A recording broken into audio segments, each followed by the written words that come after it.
दोस्तों, इस अंक में हम भगवान श्री राम की वंशावली जानेंगे, सतयुग से द्वापर तक की। इसी का ये भाग एक प्रस्तुत है। इस विषय को जो हमने पिछले अंक में बताया कि सृष्टि की रचना कहाँ से शुरू हुई और कैसे कैसे हुई, और वहाँ हमने पिछले बार में बताया कि पहले मनुष्य जो ब्रह्मा जी के शरीर से निकले, जिनको इसीलिए कहा जाता है स्वयंभू मनु। तो स्वयंभू मनु कोई योनिजा सृष्टि से नहीं थे, इसलिए उनका नाम स्वयंभू मनु था। और शतरूपा भी ब्रह्मा जी के शरीर से निकली हैं। तो जो प्रथम दंपत्ति मनु और शतरूपा, स्वयंभू मनु और शतरूपा जब पृथ्वी पर आए तो उन्होंने सभी प्राणियों को अपने बस में कर लिया, सभी प्राणियों के राजा बने और शतरूपा उनकी महारानी बनी। कई हजार वर्षों तक उन्होंने राज्य किया। बहुत सारी संतानें पैदा हुई उनसे, जिनके विवाह सप्त ऋषियों की संतानों के साथ हुई। परंतु सत्ययुग में सभी सत्य बोलते थे, सत्य जानते थे, अतः ज्यादातर लोग माया मोह से दूर तपस्वी बनकर ईश्वर का सानिध्य पसंद करते थे। अंततः स्वयंभू के एक पुत्र, जो सबसे छोटे पुत्र थे उनका नाम उत्तानपाद था, जो अपने पिता को ही भगवान मानते थे। अर्थात महान पितृभक्त थे राजा उत्तानपाद। उनको पिता के कहने पर राज्य का कार्य संभालने की जिम्मेवारी दी गई, परंतु उन्होंने उसके लिए पिता से समाज को चलाने के लिए कानून या नियम बताने की बात की।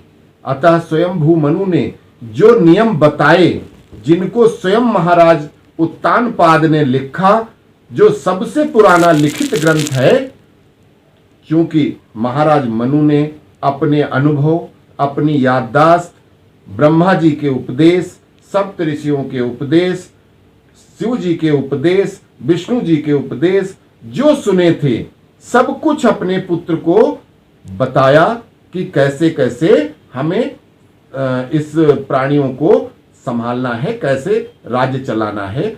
और महाराज उत्तानपाद ने उसको लिपिबद्ध किया, लिखा। अतः इस पवित्र ग्रंथ पुस्तक का नाम मनुस्मृति कहा जाता है। कुछ अंबेडकरवादी अज्ञानी लोग जो विधर्मियों के बहकावे में मनुस्मृति के श्लोकों को, जिनको न वो पढ़ना जानते हैं और न उनका अर्थ निकालना, उल जलूल मतलब निकालकर अपने आदि पूर्वज, जिनसे हम सब पैदा हैं, आदि पूर्वज को गाली देते हैं। मनुस्मृति का एक भी श्लोक किसी जाति पर आधारित नहीं है और इसके लिए कोई भी विद्वान तर्कों के साथ हमसे शास्त्रार्थ कर सकता है। मैं उसका स्वागत करूंगा। कुतर्क, शक और अज्ञान से ऊपर उठकर मनुस्मृति पढ़ोगे तो पता चलेगा कि किसी भी देश का संविधान उससे श्रेष्ठ नहीं है और कभी हो भी नहीं सकता। तो मनुस्मृति को गाली देने वाले एक बार मनुस्मृति पढ़ें। अपनी आयु के 3 चरण राज्य करते हुए चौथे चरण में भगवान की शरण में जाकर तपस्या करने के लिए दोनों पति पत्नी मनु और शतरूपा ने नैमिषारण्य चुना, जो आज भी उत्तर प्रदेश के सीतापुर जिले में स्थित है, जहां हजारों वर्ष मनु शतरूपा ने तप किया था। इसका जिक्र सभी ग्रंथों में मिलता है। रामचरितमानस में भी गोस्वामी तुलसीदास जी ने इसके बारे में लिखा है कि स्वयंभू मनु अरु शतरूपा और जिनते भय नर सृष्टि अनूपा, दंपति धर्म आचरण नीका, अजहु गाव श्रुत जिन कैली का, नृप उत्तान पाद सुत तासु, ध्रुव हरि भगत भयो सुत जासु, लघु सुत नाम प्रिय व्रत ताहि, वेद पुराण प्रशंसहि जाहि, देवहूति पुनिता सुकुमारी, जो मुनि कर दम की प्रिय नारी, आदिदेव प्रभु दीन दयाला, और जठर धर्यु जेहि कपिल कृपाला। सांख्य शास्त्र जिन प्रकट बखाना, तत्व विचार निपुण भगवाना। और तेहि मनुराज कीन बहु काला, प्रभु आयसु सब विधि प्रतिपाला। बरबस राज सुतहि तब दीना, नारी समेत गवन बन कीना। अर्थात स्वयंभू मनु और शत्रुपा से बहुत सी संतानें हुई और उन्हीं की संतानों से ये नर मनुष्य की सृष्टि की रचना हुई। सृष्टि के प्रथम दंपत्ति जो धर्म और आचरण में प्रवीण थे, जिनके गुणों को आज भी वेद पुराण गाते हैं और जिनके रास्ते लीका मतलब लीक रास्ता, उनका बताया हुआ रास्ता पर चलना सर्वोत्तम है। जिनके पुत्र राजा उत्तानपाद हुए, जिनके पुत्र महान भक्त शिरोमणि ध्रुव हुए। उत्तानपाद के महान भक्त जो ध्रुव की कहानी सुनते हैं, जो 7 साल की एज में 7 साल की उम्र में जिन्होंने भगवान नारायण का साक्षात दर्शन प्राप्त किया था, वो ध्रुव महाराज उत्तानपाद के पुत्र थे। राजा ध्रुव के सबसे छोटे पुत्र जिनका नाम प्रियव्रत था, जिनके कार्यों की आज तक सभी वेद पुराण प्रशंसा करते हैं। प्रियव्रत की संतानों में एक देवहूति नामक कन्या हुई, जिनका पाणी ग्रहण महान ऋषि कर्दम के साथ हुआ। ऋषि कर्दम और देवहूति के महान ऋषि आदिदेव पैदा हुए। आदिदेव के घर सांख्य शास्त्र के रचयिता और तत्व ज्ञान में भगवान के समान, जिनका नाम कपिल भगवान कहा जाता है, ऐसे महान ऋषि पैदा हुए।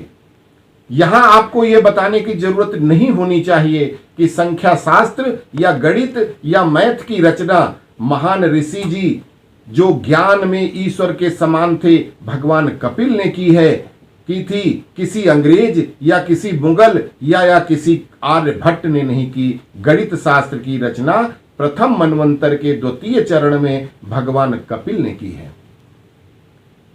अब उसके बाद भक्तों, अगर हम यहां सभी धर्म ग्रंथों की विस्तृत व्याख्या करने लगे तो ये एक लेख या व्याख्यान न होकर ये एक महाग्रंथ बन जाएगा।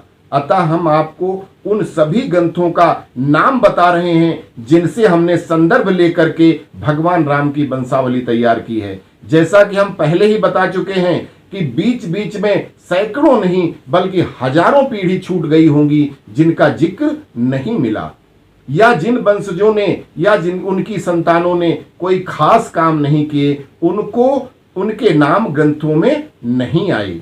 उनका छूट जाना अपेक्षित भी है, परंतु हमने पूरी श्रद्धा और लगन के साथ सबको समाहित करने की कोशिश की है। तो जिन ग्रंथों से हमने संदर्भ उठाए हैं वो हैं श्री रामचरितमानस, श्री वाल्मीकि रामायण, आध्यात्म रामायण, तमिल रामायण, मनुस्मृति, श्रीमद्भागवत पुराण, श्री हरवंश पुराण, श्री मार्कंडेय पुराण और नारद संहिता, श्रीमद्भागवत गीता, सुधा सागर और सुख सागर, विश्राम सागर, कालिदास कृत रघुवंशम, कालिदास कृत राजा दिलीपस्य गोसेवा, यजुर्वेद, ब्रह्मसूत्र, व्यास कृत महाभारत, विष्णु पुराण, शिव पुराण, कठोपनिषद, स्कंद पुराण, महर्षि कौत्स कृत महाराज रघुस्य अश्वमेघ यज्ञ दान महत्व और गीता प्रेस के महत्वपूर्ण कल्याण नीतिसार का अंक, श्री जयदयाल गोयंदका के महत्वपूर्ण लेख जो उन्होंने 1969 में लिखा एवं आचार्य चतुरसेन द्वारा रचित प्राचीन युग की पृष्ठभूमि पर आधारित वयम रक्षामः उपन्यास जो उन्होंने 1989 में आया।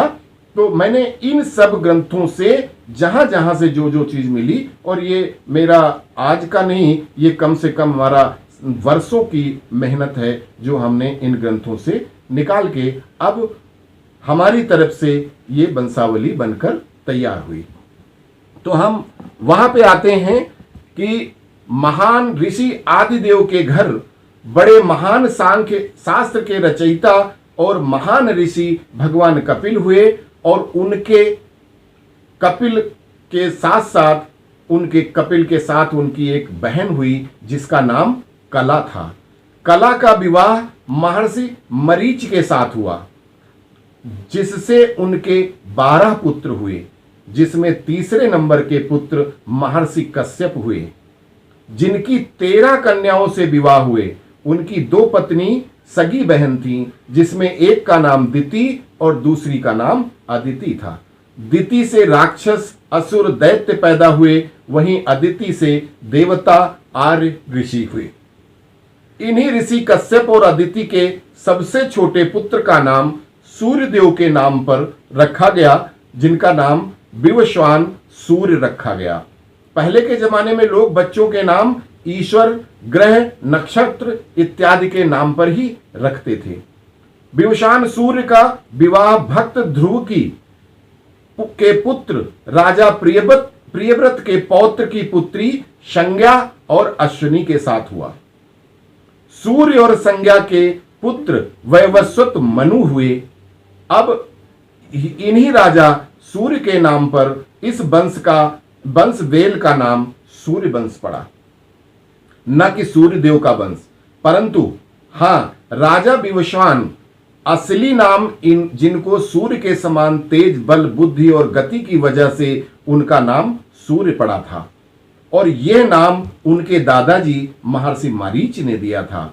सूर्य ने आर्यावर्त में अयोध्या नामक सुंदर नगरी बसाई, जो सरयू नदी के किनारे और आर्यावर्त के बिल्कुल बीचों बीच में थी।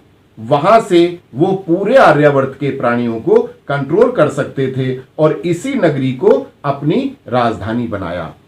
तो इसके आगे की वंशावली अगले अंक में